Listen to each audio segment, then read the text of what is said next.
Pasada ng mga balita mula sa Pilipinas para sa mga Pilipino saan man sa mundo. Ang Pilipinas ngayon.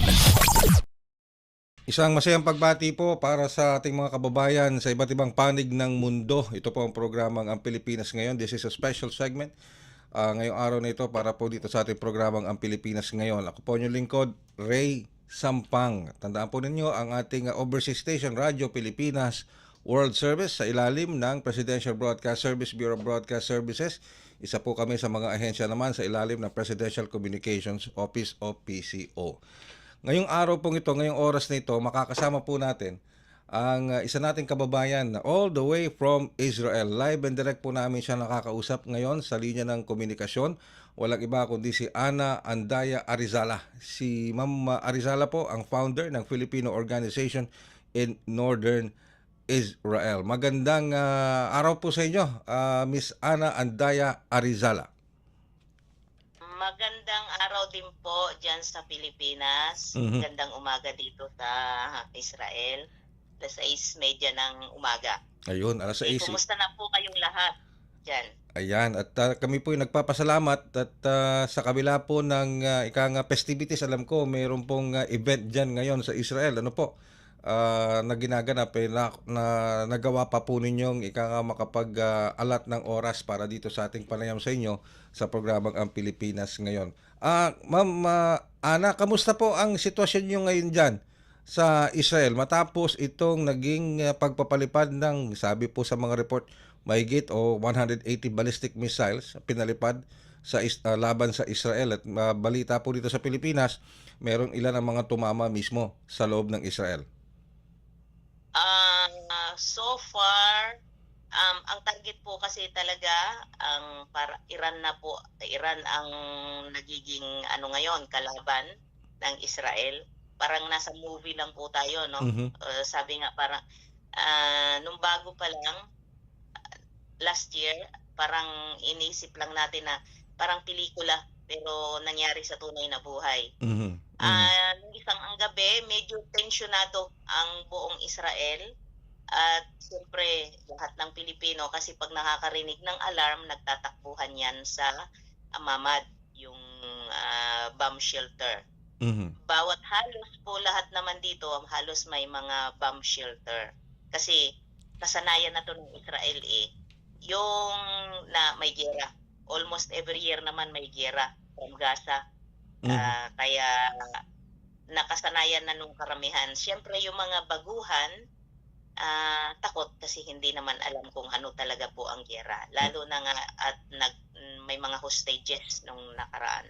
Alright.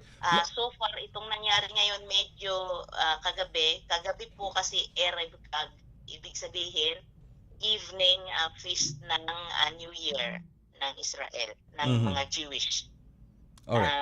Sabi nga, kahit giyera, tuloy ang selebrasyon.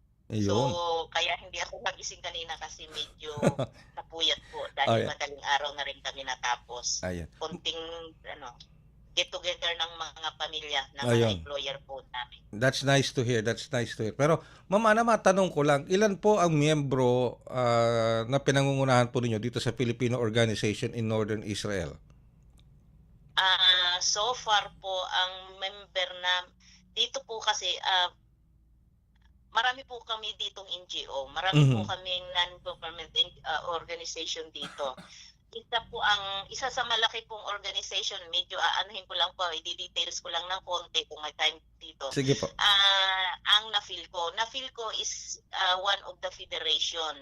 Isa rin po ang FFCI, Filipino Federation in Israel. So, ang NAFILCO, isa sa federation, siya po ang may hawak sa amin. Under po kami ng NAFILCO. So, malaki po ito. Thousand of Filipino workers na kaalyansa ng NAFILCO. So, 4 years ago, nagtatagpo kami dito sa norte ng organization din. Kasi wala pang organization noon dito sa norte dahil hindi pa masyado itong established.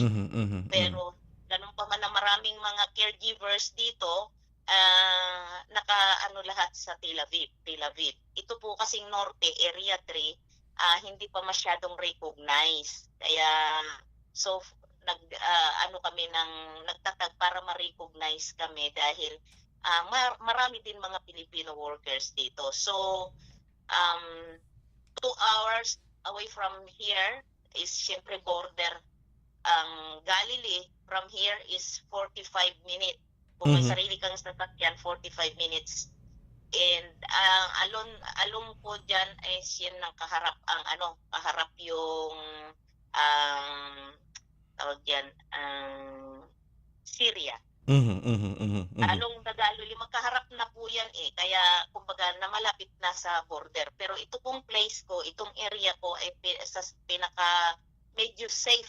Sa ngayon, talaga naman pong safe ito yung Afula. Pero Yan. we belong still to Area 3. Pero So, naramdaman niyo ba, Ma'am Ana, nung may mga nakalusot ba, may mga tumama ba na malapit sa inyo ng mga missile galing sa Iran?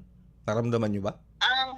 ang mayroon naman po ang last day po ay sa dagat ng Naharia na ano siya.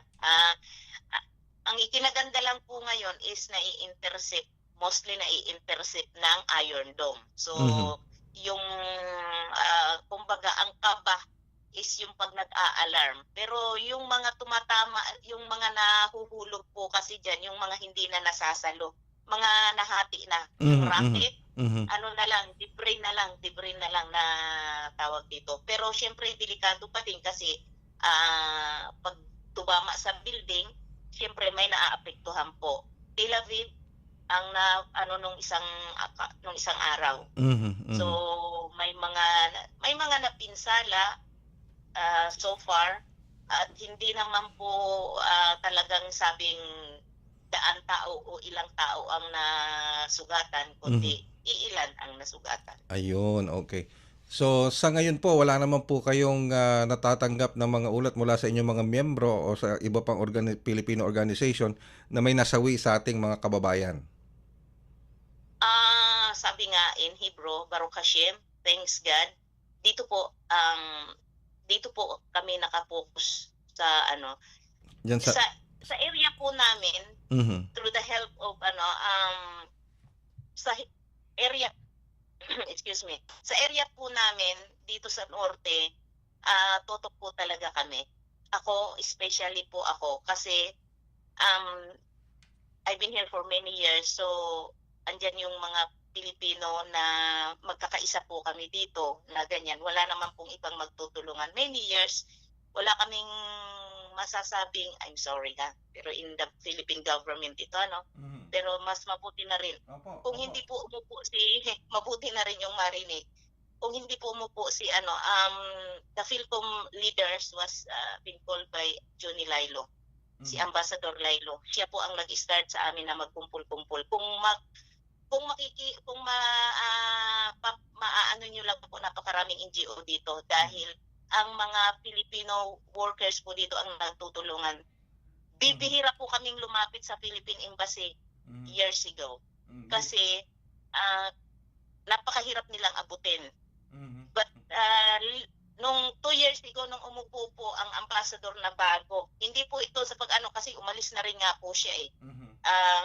It was his last day nung September 30. Siya po ang sa amin, kumpul-kumpul.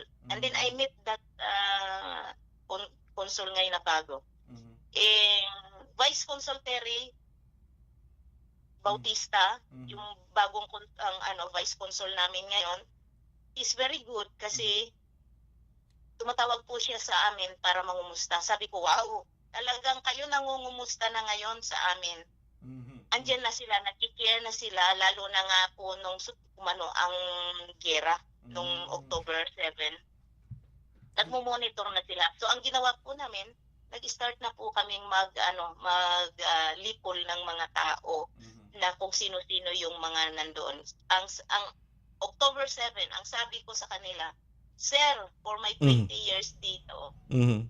kapag ka ang Lebanon, ang Hezbollah makikialam, ibig sabihin tuloy-tuloy ang gera, which is nagkatotoo. Mhm. Kasi October 9, nag-start po kaming mapping Mhm. kung ilan pa ang mga tao na nandito sa norte. So far, alam nyo na rin po siguro ang balita na laging binobomba ang Kiryat Smona kasi siya po ang malapit. Manara, Kiryat Smona, Mitula, siya po yung malapit dyan sa border. So siya po talaga ang nakakasalo ng mga nahuhulog na mga racket. So, Yan Ma'am, sila dyan. so Ma'am Ana, ang magandang nabanggit ninyo ngayon, sa bagong namumuno ngayon sa ating embahada sa Tel Aviv, ano? Ano na sila, aware na sila at constantly in communication na sila sa inyo ngayon. Yes, sir. Eh? Siyempre, hindi sa pag-ano, I am one of the registered coordinators. Alam ko ito ni Kakdak ng DMW. Mhm. Hindi lang po siya nakarating, which is with Vega, Di Vega, tawag dito si Yosek. Nakarating po yun dito sa apartment ko. Kasi ito po ay, sabi ko nga po, ulitin ko, magkukwento na siguro ako sa inyo kung hindi kayo boring. Kasi ginising niyo na rin lang naman ako. Go ahead po, Ma'am Ana, go ahead. Many years ago po, masasabi ko yung bahay, ang plot ko po ay bahay ampunan.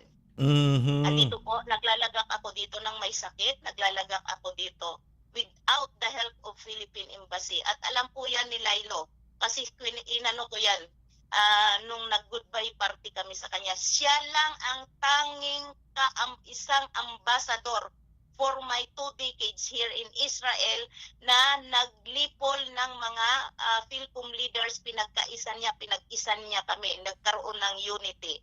Nalungkot kami kasi 2 years lang, how come na 2 years lang siya? Sabi, pinatawag po siya ng presidente natin at bibigyan siya ng bagong mission. Sinong maiiwanan sa amin dito with this situation namin dito? Wala na namang kaming ambasador. But thanks God, ang in-endorse niya ay si Conjen Mandak. Ayun. So, And very approachable din po siya at saka yung asawa niya. Importante po sa amin yung di lang isang OFW na mayroong kaming matatawagan at mayroong tatawag sa amin from time to time. Yesterday, I spoke to DMW, si Attorney Gabasan. Siya po ang DMW namin dito at nandyan ang aming OWA na hindi kami pinapabayaan, si Ma'am Dina Punciano, ang will off namin. Hopefully, kung po pwede nga lang silang magtagal na dito at sila na lang po talaga ang okay. Permanente, no? Parang permanente na sana, no? Oh. Yes, sir. Kasi sila po, Ma'am Dina, nakakatuwa kasi kahit na anong layo niyan, pag sinabi mo, ma'am, may pasyente po doon sa Naharia, which is, nung isang last week lang po ang Naharia, binubumba. Alam niyo po, pumunta yan doon. Kasi meron po akong pasyente doon na bone marrow cancer. Pinuntahan niya po yung nagbigay ng tulong. So, di ba po Yes. So, ngayon, So, may use na po, may na yung aming organization. Yesterday, nung last week, nagkausap po kami ng DMW. Ang nagtatanong po kasi siya regarding kung kumusta na kami dito. Sabi ko, sir, alam niyo, nakakatuwa kasi andito na kayo nangungumusta. Kung ilan pa ang sabi ko, sir, ang ginawa ko, naggawa ako ngayon ng with the help of our President Gina Tumaning, may presidente ng organization namin. Sabi ko, Neng, magawa tayo ng group chat in bawat area, workplaces, kasi kung magkaroon man ng massive evacuation,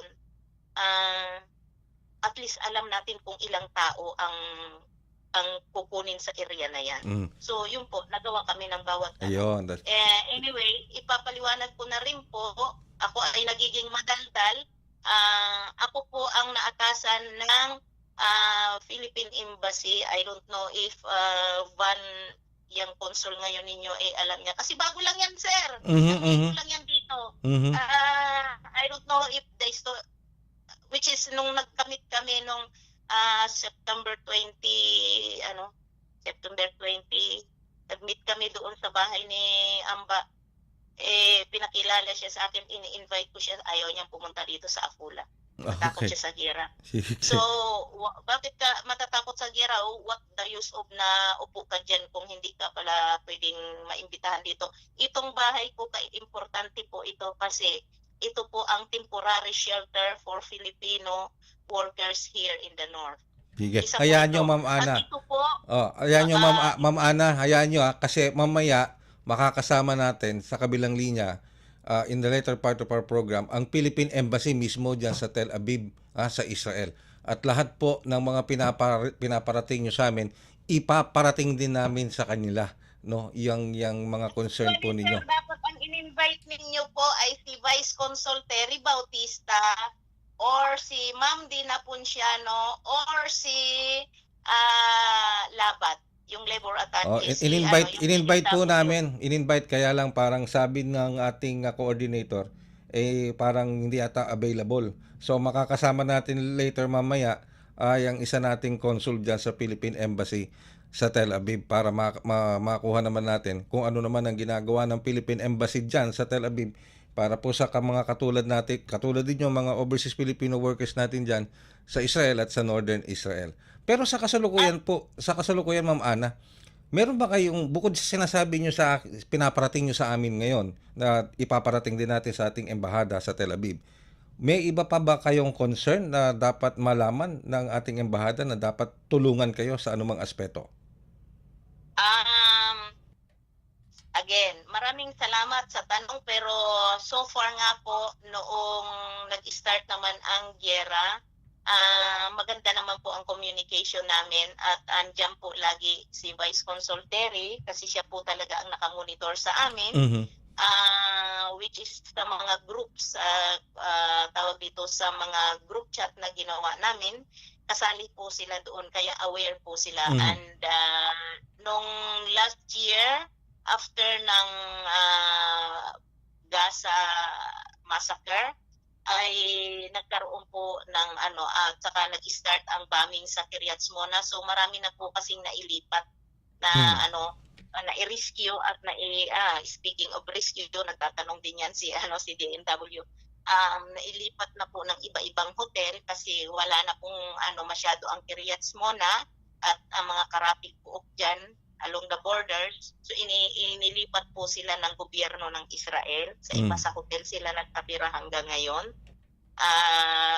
May Tiberias, mayroong Tel Aviv, mayroong Netanya. So na-spread out po sila. Kaya nabago yung bilang namin ng mga OFW sa Norte. Mhm. So yun. Pero alam na po nila yan kasi regarding naman po sa meron po tayong nung nandito si Josek de Vega, nagpunta sila doon, kinuha nila na parang temporary shelter ang Casanova na just in case magkaroon ng massive evacuation at hindi kaagad ma-evacuate ang mga OFW, lilipunin po dito sa norte magmumula kasi Nazareth ang Casanova Meron din po sa tawag dito sa along Tiberias doon sa Capernaum, meron po dyan.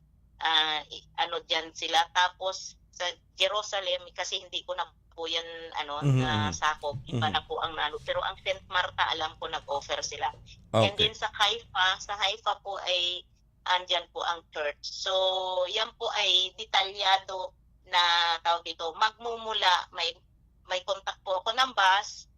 So, kung just in case lang naman, pero for may assurance naman ang IDF. And again, alam kong hindi po matatalo ang Israel. 100% ako. Wow. With the help of IDF, at alam natin, and we do believe na may Diyos, tayo'y naniniwala na nandyan ang Diyos. Alam kong tawag dito. Ako po personal, sabi nga, imposibleng walang takot.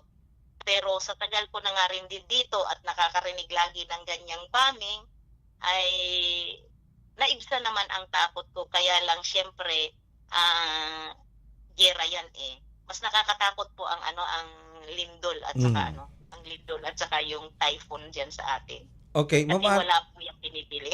Okay, Ma'am Ana, kung makakaharap ninyo ang ating Philippine Embassy. Halimbawa, makakasama kasi natin mamaya si Consul Val Simon Roque, no? Makakasama natin siya.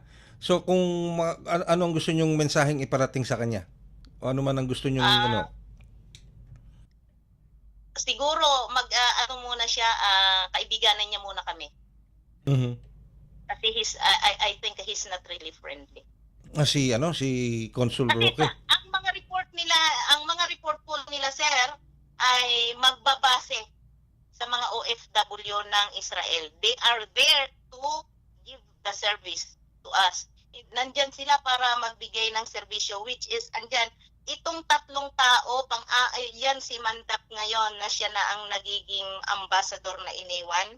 Kung anong inumpisahan ni Ambassador Lailo, yun ang pangako sa amin na itutuloy niya. Alam ko, and he is also an approachable congen. Kami po, yan si, I don't know. Siguro makipag-meet muna po siya sa mga Philcom. Aywan ko lang po kasi medyo na ano lang po ako nung last week nung sinagot niya ako na hindi kami pupunta diyan sa sa Afula. Which is kasama ko hindi pupunta sa Afula. Why? You have to visit this kasi ito ay importante po ito sa Filipino community. Itong aming plot. Dahil dito po ay ilang pasyente na ang nandito na nakatira dito na kahit 5 nung panahon walang naibibigay na tulong ang Philippine Embassy or OWA or kung sino man. Yan, babanggitin ko na. Si Neil noon, si Ma'am Neil noon, hindi man lang kahit ilang tawag ko na, namatayan na kami ng mga pasyente dito. Walang tulong na ibigay. Pero importante po, hindi po ito Pero sa ngayon sa bagong dito sa naging sa naging previous ambassador natin kay Ambassador Lailo at dito sa bagong ambassador natin ngayon, iba na po ba ang istorya? Iba na po ba? Nakikipag-communicate na po sila sa inyo? Tumutulong na sila sa inyo? Yes, sir. Simula po, 2 years ago, nung umupo si Ambassador Lailo, siya po ang nagbuo na siya po ang naglipol sa amin. Siya po ang unity ang gusto niya. Kasi alam niya na ang trabaho na gagampanan niya ay para sa Filipino community. Hindi naman po uupo lang dyan. Ay yun. Kaya sabi niya ipagpapatuloy ni Mandap yung bago niya ngayon, which is we know Mandap already. Yan, okay. We know him already. Kilala na po namin siya at siya po ay talaga namang sadyang malalapitan. Siya po ay magaling makisama sa yung po ang kailangan ng mga OFW na mga nakaupo sa hindi na yung mga supladong mga staff ng Philippine Embassy, hindi na yung ganon. Kaso kung malalagyan naman tayo ng isang hindi naman maganda na naman ulit yan. But anyway, again, with the help of OWA, 5 years ago, nang si Ma'am Dina ang naupo na as will of ng OWA, awa ng Diyos, yung mga pasyente namin nakakatanggap na ng financial assistance, nadadalaw na sa ospital. Actually, yan, may shelter na kami ngayon. For 20 years na naghihingi kami ng shelter para sa may mga sakit, temporary shelter. Yan, bago umalis si Ambassador Lailo, napirmahan niya na ang tawag dito. Andun, yung dalawa from the north, dalawa kong pasyente na nandoon ngayon, temporary shelter, parehas may cancer. Doon na po. Kaya maraming salamat sa kanya. Alright. Gusto ko man pahabain, Ma'am Ana, pero we're running out of material time. Alam nyo, maraming salamat at umasa po kayo. Lahat ng napag-usapan natin, lahat ng nabanggit ninyo, yung papuri ninyo sa dating ambassador na si Ambassador Lailo at yung bagong upo ngayon, yung mga aspirations ninyo sa bagong upo nating ambassador sa Tel Aviv at yung mga dapat na mangyari para sa ating mga OFWs through our embassy, makakarating po sa ating embahada. Maraming salamat po, Ma'am Ana. Maraming salamat. At ingat po kayo, pati pakikamusta po kami sa lahat ng ating mga kababayang Pilipino, hindi lamang yan sa Northern Israel, kundi sa lahat po ng mga organisasyon ng mga Filipino organizations natin dyan sa Israel, Ma'am Ana. Maraming salamat po. Maraming salamat din po. Sabi nga, may kabog, may takot, andyan po kasama yan. Pero ang dasal ang siya pong aming sandata para sa aming araw-araw na buhay dito sa Israel dahil hindi pa namin gugustuhing umuwi. Alam naming safe kami sa Israel. Maraming salamat po, Ma'am Maraming Ana. Kasama po natin ngayon sa linya ng komunikasyon ng ating butihing konsul ng ating Philippine Embassy sa Tel Aviv, Israel. Walang iba kundi si Consul Val Simon Roque. Magandang umaga po dito. Magandang hapon po dito sa Pilipinas sa Consul Roque. And anong oras na ba diyan sa sa Israel? Magandang hapon po from the Philippines. Magandang tanghali po dyan sa Manila, Carey, and sa inyong mga taga-subaybay. Mhm. Magandang umaga po dito sa Tel Aviv, Israel, mga kababayan. Ano ko na rin, sasamantalahin ko na rin, no? Mhm. Happy New Year, no? Mula dito sa Israel. Kasi this is the first day of the Jewish year, no? The Jewish New Year. Yan, Sige okay. po. So parang may festivities, no? Meron palang may event pero kahanga-hanga, no? Talagang tinuloy pa rin ang event bagamat nangyaring missile attack ng Iran diyan sa Israel, Consul Roque. Ay, wala naman pong festivities. Siguro may dinner kagabi, yung mga kapitbahay na mga from the Jewish communities, no? Pero today, this morning, it's quiet. It's like parang January 1 sa atin, ano po. Okay, that's nice to hear.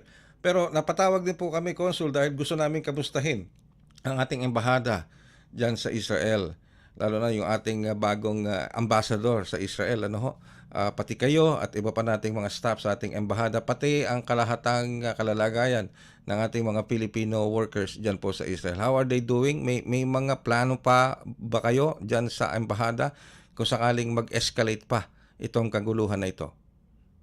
Yeah, una-una gusto kong sabihin sa ating mga kababayan na nasa Pilipinas at sa lahat na nakikinig na after nung tinatawag na missile barrage, no, from Iran, at syempre may rin kasi yun na may prior to that, 30 minutes before that, merong shooting po kasi na nangyari rin sa Tel Aviv, ano. Gusto lang naming sabihin na ligtas naman ang mga Filipino dito sa Israel, no, sa Tel Aviv o kaya sa ibang parte ng Israel. Lahat po ay disiplinado, no? Sumusunod, meron po kasing sistema po dito, Carey. It's called the Home Front Command Guidelines, no? Pag may siren, whether it has something to do with a missile barrage or a shooting attack, nagsa-siren po kasi, localized yung siren. Tapos alam na ng ating mga kababayan dito ang gagawin. Pupunta sa yan, may tinatawag na mamad or shelter. Or kung wala mang mamad sa pinakamalapit na lugar, handa naman ang mga dito, no, yung mga establishment to accommodate sheltering persons, no.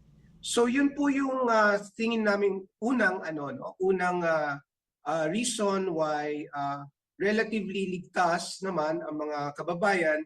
Kasi may sistema po talaga at disiplinado. Number 2, disiplinado ang ating community dito. Sinusunod talaga doon sa sistemang yon. So even nung since October 7, kasi magwa 1-year anniversary na po, Carey, no? Yung October 7 attacks, no? Awa ng Diyos, ligtas naman po. Wala namang na lagay sa panganib na Pilipino. Yun lang sa North. Alam niyo po, sa North kasi, Northern Israel, dahil sa sitwasyon ngayon with Lebanon, in-evacuate po roughly 60,000 Israelis and of course their foreign nationals na nandoon, including Filipino givers na nag-aasikaso sa mga elderly Israelis. No? Nandito sila ngayon sa mga safer areas ng Israel. Naka-hotel pa po yung iba. So, I want to assure all Filipinos in the Philippines and all across the world that our communities here are safe. Our Filipino Yeah. communities are safe. That's nice to hear. That's nice to hear, Consul Roque. Kanina po kasi, Consul Roque, we were able to talk to one of our Filipino community leaders, organizers, ano po. And her name is Ana Andaya Arizala. He's the founder of the Filipino organization in Northern Israel. And ayon naman sa kanya, okay naman sila doon sa Northern Israel, pero parang ang gusto niyang iparating sa ating embahada is for the embassy now, lalo na yung mga bagong talagang mga official na sa ating embahada is to visit them and tignan ng mabuti yung kanilang kalalagayan. Ano po ang masasabi natin doon? Wala ba tayong na pinapapunta pa ba ng mga embassy officials natin sa Northern Israel? Ako po'y kararating lang rin dito, no? 1 month ago, just after nung pangamba nung dahil meron ring aksyon yung Israel laban sa dun sa isang leader ng Hamas, no? At walang medyo delikado yung na rin no, flights, no? Kararating ko lang 1 month ago, tapos ang una kong mga community events ay sa ating mga, syempre dito sa Tel Aviv, sa mga Filipinos dito, sa mga bahay-bahay nila, no? At nag-iimbita naman sila ng lunch or dinner, no? That's one. And then 2 weeks ago sa Galilee area, yan, sa Northern Israel, Carey, binisita po natin yung yung komunidad doon na nagse-celebrate ng Feast of Our Lady of Enafrancia, no? That's about more than 100 kilometers northeast of Israel. And then minabuti po natin na from Tabga, dahil malapit na sa Nazareth, to first of all check yung yung shelter, no, ng mga Pilipino dun sa, kasi po may network of shelters ang embahada po, no? Just so that I'm also, as a new official here, familiarize myself with the shelters. Dumaan kami saglit sa Casanova. Yun po yung isang shelter natin sa Nazareth. That's on the way back to Tel Aviv from the Galilee area where Philcom. Okay. So and then just this weekend, of course, sa Jerusalem, merong kung merong Feast of Enafrancia sa Galilee, meron namang San Lorenzo Luis celebration sa Jerusalem. So we were again with our Philcom there. So hindi po nagkukulang ang embassy to actually visit our communities wherever they are here in Israel. Ayun. So kasi nabanggit din kasi ni Ana Arizala na they started forming their organizations, Consul, nung panahon ni Ambassador Lailo, na I think pinabalik na yata dito sa Pilipinas si Ambassador Lailo. Ngayon meron na tayong bagong ambassador diyan sa Tel Aviv, si Ambassador Mantap, if I'm not mistaken. Tama po ba 'yon?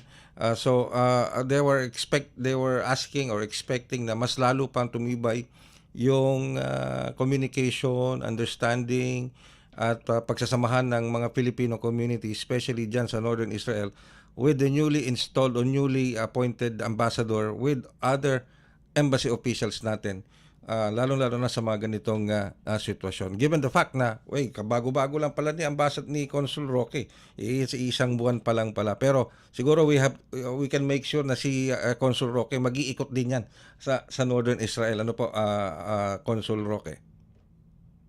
Oh yes, of course, Carey. Ako po'y sundalo. I've been assigned to Hong Kong, and Thailand, marami hong OFWs and dyan, at naman po, yun po ang talagang ginagawa namin to visit our kababayan sa lalo na yung mga nasa lalayong lugar, kasi gusto ko lang i-clarify rin po na right now we have Charge de Affairs.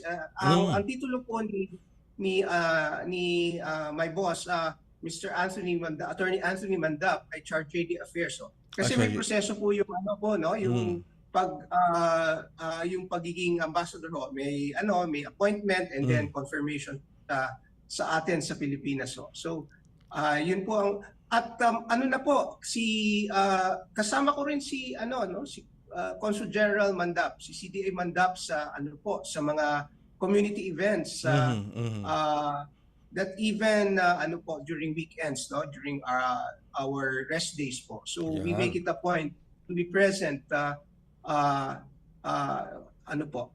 kasi alam po namin na ngayong panahon na ito ay medyo mapanganib at kailangan na assurance sa ating community na nandun na yung presensya. Hindi lang po sa messaging platforms, kasi active naman po kami dyan. As you said, Ambassador Lilo established a great messaging system with our northern communities, with our southern communities, and with those in the Tel Aviv area.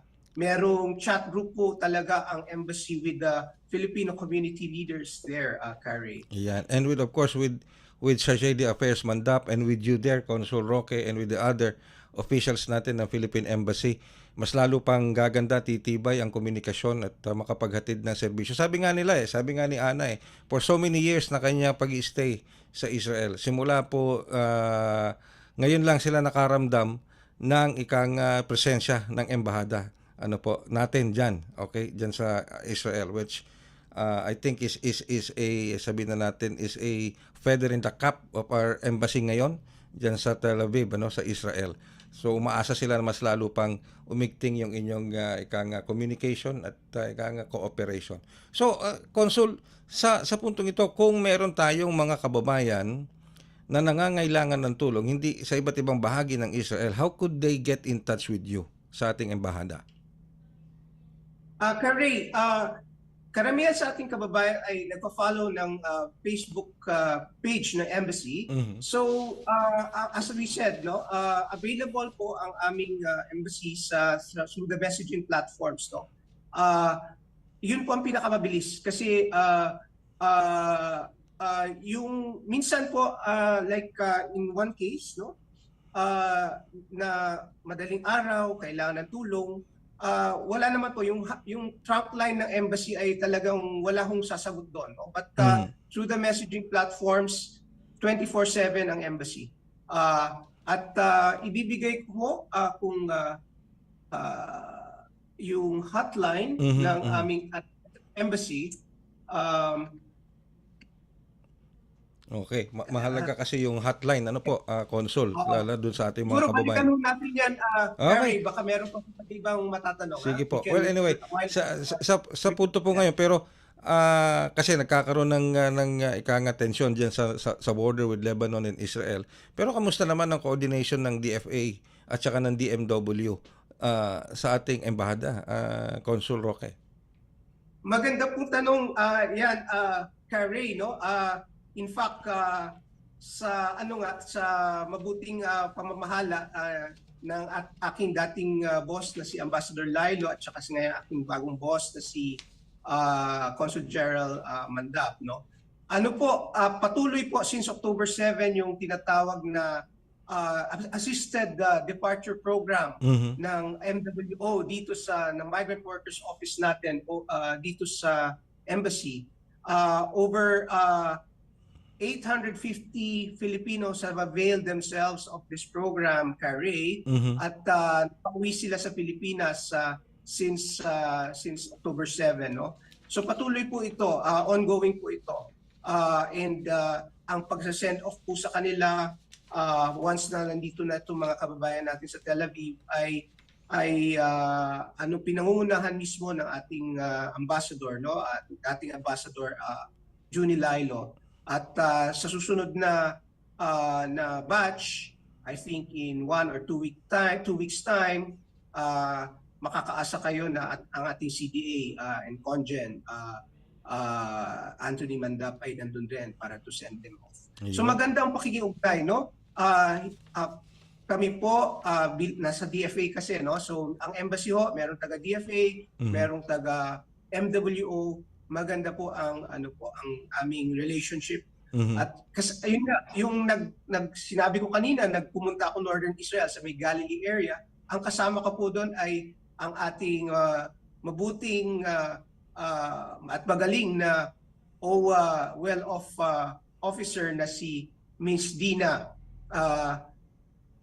Dina, nakalimutan ko ang surname. Pero palang, I hope you can forgive me. Yeah, no problem, Consul. Of course, given the fact na ilang linggo pa lang pala kayo dyan, pero pinaunlakan nyo pa rin kami. And siyempre, tapos sasalubugin kayo ng ganitong sitwasyon dyan sa Israel, talagang it's much more understandable. So, Consul, sa puntong ito, can we safely say that our kababayan sa ating mga OFW sa Israel is in good hands sa ilalim po ng protection na rin ng government ng Israel at sa pangangalaga na rin po at sa pagmamatsyag ng ating embahada sa pangunguna ngayon ng ating Chargé d'Affaires Mandap? Yes, Kare. Makakaasa po ang ating mga kababayan sa Pilipinas, yung mga pamilya na ating OFWs dito sa Israel, at syempre na rin ating mga OFWs in Israel, na nandyan palagi ang embassy at may tiwalang embassy sa komunidad dito na lalo na sa ating mga leaders tulad ni Miss Ana na inyo na-interview kanina, bilang katulong kabahagi sa ating contingency planning, no? At sa response in case na merong mga nangangailangan tulong. Lahat ay alam ang Home Front Command guidelines at lahat ay disiplinado. Sumusunod po talaga sa mga guidelines na ito. Kaya yun ang sa aking tingin ang rason bakit ligtas po ang ating mga kababayan. Ayan. Siguro po, Consul Roque, masasabi natin sa ating mga kababayan na nakikinig ngayon at napapanood itong ating panayam sa inyo through our Radio Pilipinas World Service at maging sa ating kapatid na himpilan na Radio Pilipinas sa Manila, dito sa Pilipinas, iikutin nyo lahat yung mga Filipino organizations na yan para maramdaman lalo ng ating mga kababayan ang presensya ng Philippine government through our embassy dyan sa Tel Aviv. Unahin nyo na itong si Ma'am Ana. Dahil hinahanap talaga kayo dito dito si Miss Ana Andaya Arizala. Yung Pilipino. Kasama po yata si Miss Ana actually sa Galilee area 2 weeks ago. Nakita kami. Pasyalan nyo daw muna sila. Puntahan daw nyo muna si itong Filipino Organization in Northern Israel. Yan, sige. Well, maraming salamat po, Consul Roque. Maraming salamat from the bottom of our hearts. Thank you very much. We appreciate this interview so much para marinig po namin ang sitwasyon ninyo dyan sa embahada and knowing that you are all safe, pati po yung ating mga kababayang OFWs. Maraming salamat po. Not unless meron pa ho kayong mga pahabol o mga last minute instruction, message, information para po sa ating mga kababayan. Go ahead po, Consul Roque.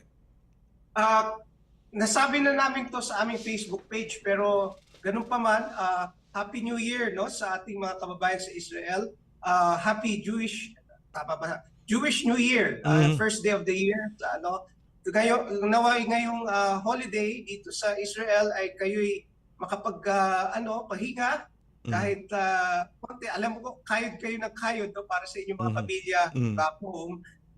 Pero sa pag-celebrate natin ng Jewish New Year ay mag-ingat rin po, no? Palaging alisto, palaging mindful sa mga surroundings, no?